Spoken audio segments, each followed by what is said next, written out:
Good morning to all of you. If you can stay 10 to 15 minutes with me, then I will help you to solve the problems like this, which are very complex. It's a very complex circuits, and I'll make you to do in a easiest possible method. Okay. So before going to this circuit, let us go through some small stages here. Okay. So what are the small stages we have to go through to understand the circuits like this? For example, first of all, we should know types of Wheatstone bridges. Types of Wheatstone bridges. So how many types of Wheatstone bridges are there? You all know there is a common type of Wheatstone bridge which we are very familiar with this. So this is one Wheatstone bridge. Okay. And this is a medial resistance which is taken as galvanometer resistance. So for example, this is 2 ohms and this is 2 ohms, this is 2 ohms and this is 2 ohms, this is also 2 ohms. So according to the concept of this Wheatstone bridge, if this is A and B, अगर समझ लो ये A and B है, तो how can you find out the resistance between A and B? It's very simple. You all know you have to remove the resistance like this. You have to remove the middle resistance because current does not pass through this. We have to remove it. And you all know that if this is P, this is Q, and this is R, and this is S, P by Q can be written as R by S, isn't it? P by Q can be written as R by S. This is a general Wheatstone bridge.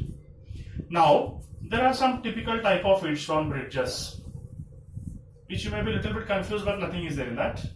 So for example, this is one type of Wheatstone bridge. Then how can you say this is a Wheatstone bridge now? It's a very simple thing here. This is terminal B and this is terminal A. You can adjust this terminal B anywhere at this place. So you remove this terminal B, keep it somewhere here. Let it like this. So now you can take out terminal A, you can place somewhere here. Now you just pull it like this in such a way that finally you'll get a circuit diagram like this. So this is also, if you pull like this and adjust, you'll get a circuit diagram in which you can take this as a resistor and this as a resistor, and you can adjust this and draw like this. So this is one form of Wheatstone bridge. Previously the diagram has been adjusted to form a Wheatstone bridge. So this is also taken as 2, 2, 2 and 2 and 2. So what is the answer for this? I have already told in the previous class, if there are 4 resistors having same resistances, then equivalent resistance after removing the middle part is considered to be R here. Okay. So answer is R here. If 4 resistors are same, then answer will be any one of the resistors you can take. Here also same thing here. It's also a Wheatstone bridge. Now let me discuss one more type of a Wheatstone bridge here. For example, I've drawn one figure like this. This is A, this is B.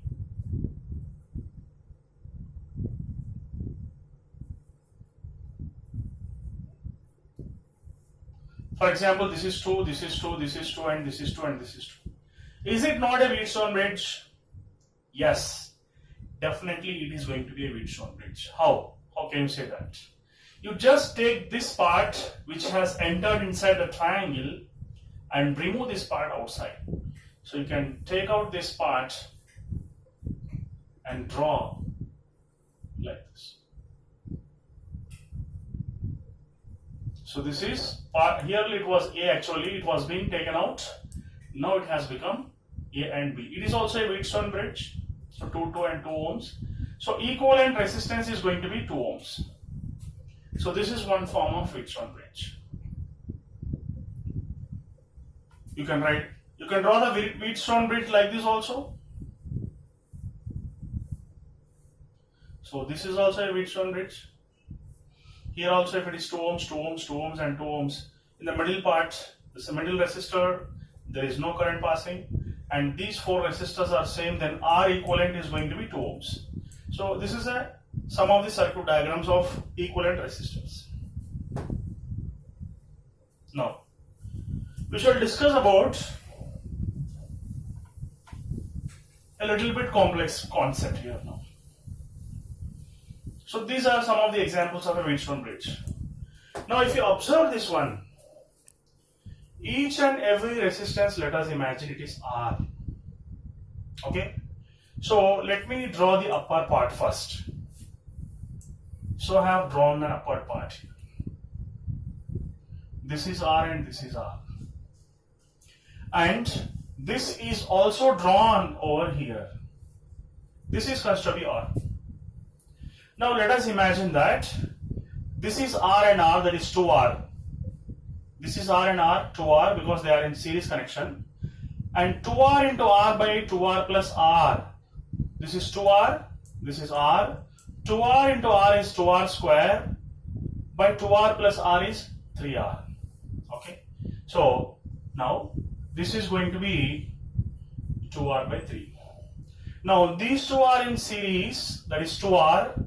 And this is in parallel with R. So here also 2R into R by 2R plus R, because in parallel connection, you know R1, R2 by R1 plus R2. So 2R into R by 2R plus R.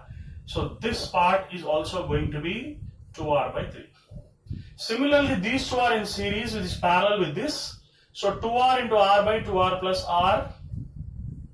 This part is also going to be 2R by 3. The same thing happens here, 2R into R by 2R plus R. Okay. So now this is going to be B, this is going to be A. I'll convert this into a Wheatstone bridge here. So the middle resistance is R,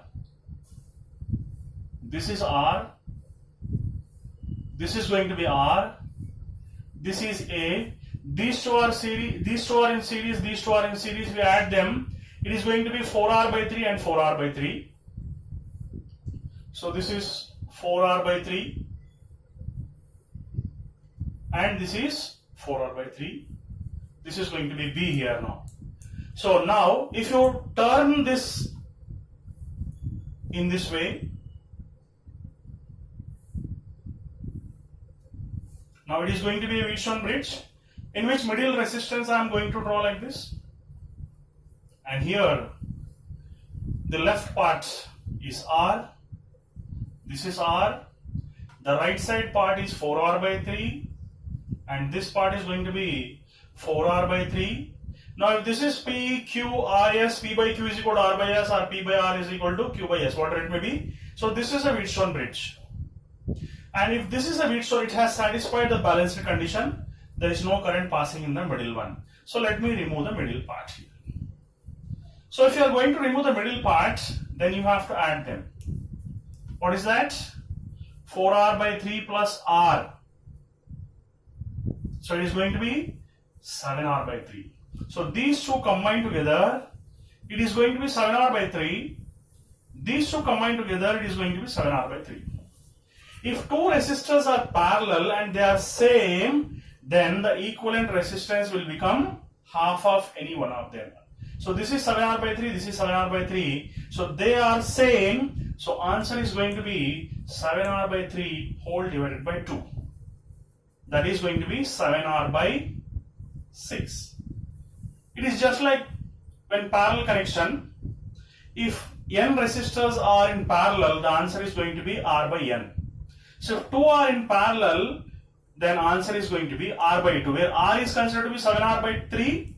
So by 2 if you divide, it becomes 7R by 6. So this is the basic concept. The answer is how much? It is going to be 7R by 6 over here. Okay.